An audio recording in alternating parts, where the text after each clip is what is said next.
Why did the laughter start before the black schoolboy even finished his sentence? And why did it echo through the marble lecture hall like a verdict already decided?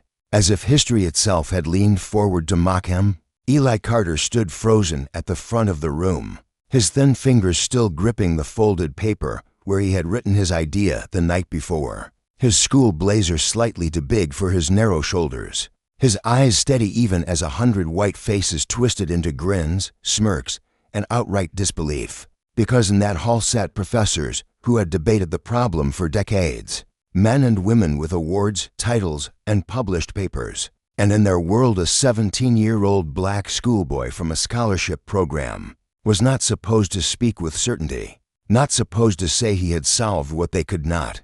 The question had been posed as a joke during the annual university symposium, a tradition where visiting schools were allowed to send one student to observe, not participate, and when the moderator, a silver-haired white mathematician named Professor Whitmore, had casually mentioned the unsolved paradox, Ellie's hand had risen before he could stop it. Driven by years of quiet nights, chalk dust on borrowed blackboards, and a mind that refused to let problems sleep. "What is it, son?"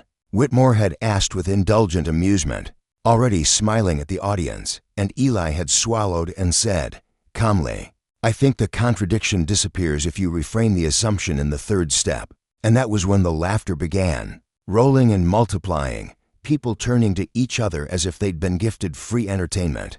A white graduate student whispered loudly, "This is adorable," and another said, "Did his teacher put him up to this?" While a woman in the front row shook her head with a pitying smile. And Eli felt heat rise in his chest, but not fear, because humiliation was an old companion. He remembered the first time a teacher had accused him of cheating, because his answers were too clean. The first time a classmate had said he was only smart because of special treatment. The first time a security guard had followed him through a bookstore while he read advanced texts in the aisle. And all those moments lined up now, forming a familiar wall he had learned to breathe against. Professor Whitmore raised a hand for silence, still smiling, and said, "Young man, this problem has occupied some of the greatest minds in the field. Perhaps you could save us all the suspense and explain, briefly, how you cracked it." His tone dripped with politeness sharpened into mockery, and Eli nodded, unfolding his paper with care, aware of the cameras, the donors, the whispered bets about how long before he embarrassed himself. He spoke anyway, starting from the first premise, his voice steady but soft, and for a few seconds the room listened, amused, waiting for the mistake, until a white professor near the aisle frowned and leaned forward, and another stopped smiling, and the laughter thinned into scattered chuckles. Eli explained the reframing, the overlooked symmetry, the way the paradox collapsed when viewed from a different angle. And though he avoided jargon, the logic was clean, relentless, and uncomfortable, because it did not ask permission to exist. Someone coughed. A woman whispered, "Is he reading this?" as if the words could not belong to him. And Whitmore's smile tightened, his eyes narrowing, because something in the boy's explanation felt dangerous. Not because it was wrong, but because it might be right. "That's enough," Whitmore interrupted, waving a hand, and a ripple of relieved laughter followed. But it was thinner now, brittle. "Thank you for your enthusiasm. Let's return to our scheduled program." Eli folded his paper again and stepped back, his heart pounding, his ears ringing, and as he walked to his seat at the side of the hall, he caught fragments of conversation like thrown stones. Kids these days, confidence without foundation. It's good they let them visit, though. Each word pressed down, and for a moment he wondered if he had made a mistake, if silence would have been safer, if brilliance was only valuable when it wore the right face. The symposium continued, white professors debating variations of the paradox, circling the same dead ends Eli had traced years ago in a library that smelled of dust and disinfectant. And as they spoke, he saw the flaw repeat itself like a stutter no one noticed, and his fingers itched to raise his hand again, but he stayed still, because humiliation had taught him when to retreat. During the break, clusters formed around coffee tables, laughter resumed, and Eli stood alone near a window overlooking the quad, watching white students stroll past, carefree, certain they belonged, when a tall white man with a sharp suit and a donor badge approached. his expression curious rather than kind. "You were brave up there," the man said, and Eli nodded, unsure whether bravery was praise or warning. "Do you actually believe what you said?" the man asked, eyebrows raised, and Eli met his gaze and replied, "Yes, sir. I've checked it many times." The man laughed softly, shaking his head. "Confidence," he said, echoing the others, and walked away. As the afternoon wore on, whispers spread that the boy had been handled, that the interruption was necessary, that decorum mattered, and Eli felt himself shrinking, not in intellect but in visibility, like a light being slowly dimmed. When the final panel ended, Professor Whitmore took the stage again, thanking sponsors, praising tradition, and making a pointed joke about youthful imagination, which drew laughter and applause, sealing the narrative neatly, because stories are easier when they end where they begin. Eli clapped with the rest, his palms stinging, his face calm, and as people filed out, a white security guard gestured for him to move along, not unkindly, just efficiently, as if he were part of the furniture. Outside, the sky had darkened, and a cold wind cut through his blazer as he waited for the bus that would take him back to his small apartment, where his mother would ask how it went, and he would smile and say it was fine, because hope was something he rationed carefully. He did not see Professor Whitmore standing alone inside the hall, staring at a chalkboard where, without meaning to, he had written Ellie's reframed assumption during the debate, or the way Whitmore's confident expression slowly gave way to confusion, then to something like dread as he erased and rewrote, tracing the logic despite himself, because sometimes humiliation is only the opening move, and the people who laugh first do not realize they have just been invited into a story that will not end the way they expect. The atmosphere shifted the moment Eli Carter walked back into the lecture hall the next morning, a subtle tension humming beneath the polished calm, as if the building itself remembered what had been laughed at the day before. He had not wanted to return, but the program coordinator's clipped insistence and the unspoken threat tied to his scholarship left little room for choice. And so he took his seat again among rows of white faces that no longer looked entirely amused. Conversations hushed when he passed, eyes flicked toward him and away again. And at the front of the room, Professor Whitmore stood rigid, chalk dust smearing his sleeve, his confident posture replaced by something brittle and strained. Overnight, Whitmore had done what pride had sworn he would not. He had tested the boy's idea. He had expected it to crumble within minutes, to reveal the naive misunderstanding he could later cite as justification for the laughter. But instead the logic had held, step after step, refusing to break. And by dawn he had been staring at a result that threatened not only a paradox, but his authority. The session opened with routine formalities, yet every word felt rehearsed, guarded, and when discussion began, attention drifted inevitably toward the empty space around Eli, as if acknowledging him directly might grant legitimacy to something they were not ready to face.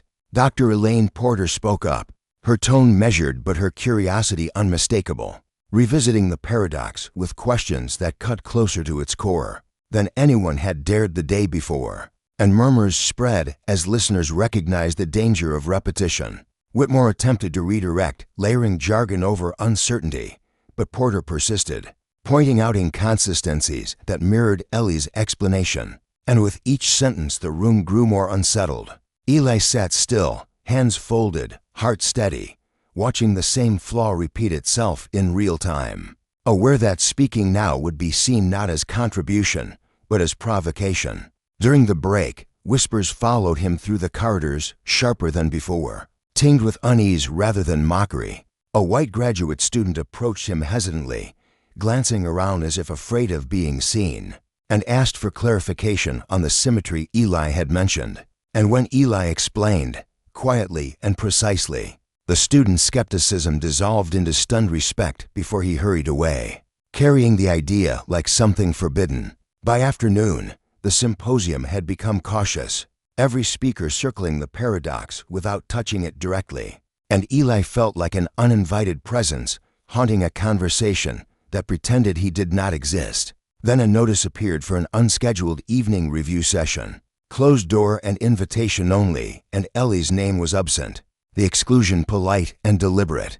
reinforcing an old lesson about who was allowed to shape outcomes. As he turned to leave, a white woman with silver hair and commanding presence stopped him, introducing herself as Margaret Hale, chair of the university board, and without waiting for permission she instructed him to walk with her. She spoke bluntly, acknowledging the disruption he had caused and the discomfort it stirred, then asked him plainly whether he truly stood by his solution. And when he answered without hesitation, her interest sharpened into intent.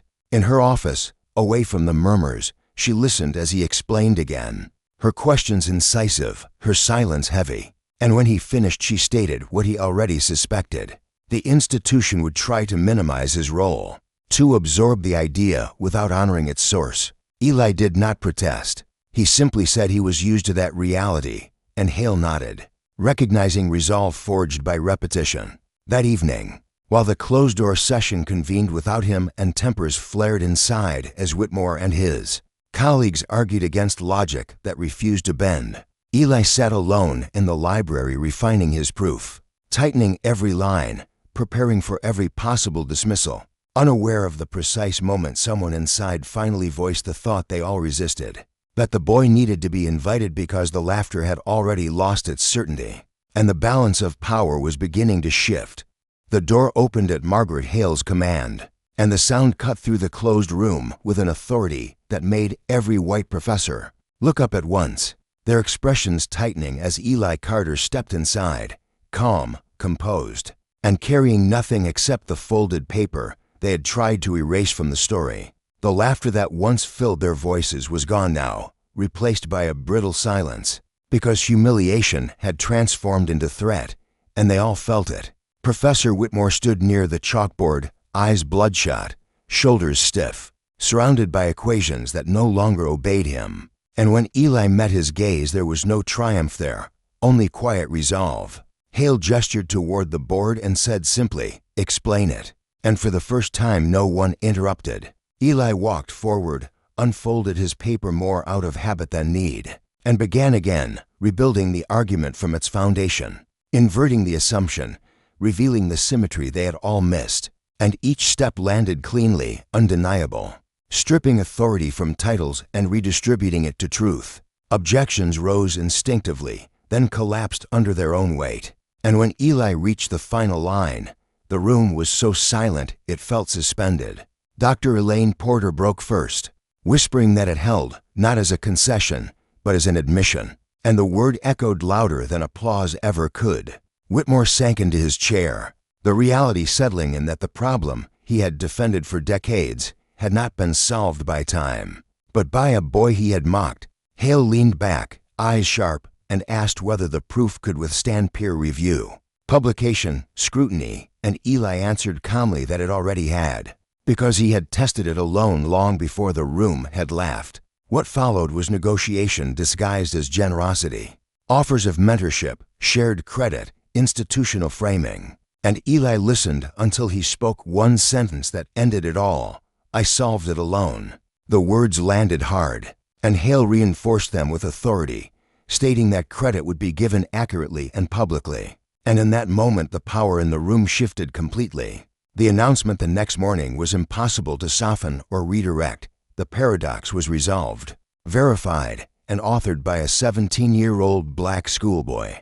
The same hall that had dismissed him now seated him at the center, cameras flashing, questions flying, white professors arranged behind him like witnesses rather than judges. Eli spoke without bitterness, thanking his mother, libraries, long nights, and when asked how it felt to prove them wrong, he said he had never been interested in proving anyone wrong, only in finishing what he started.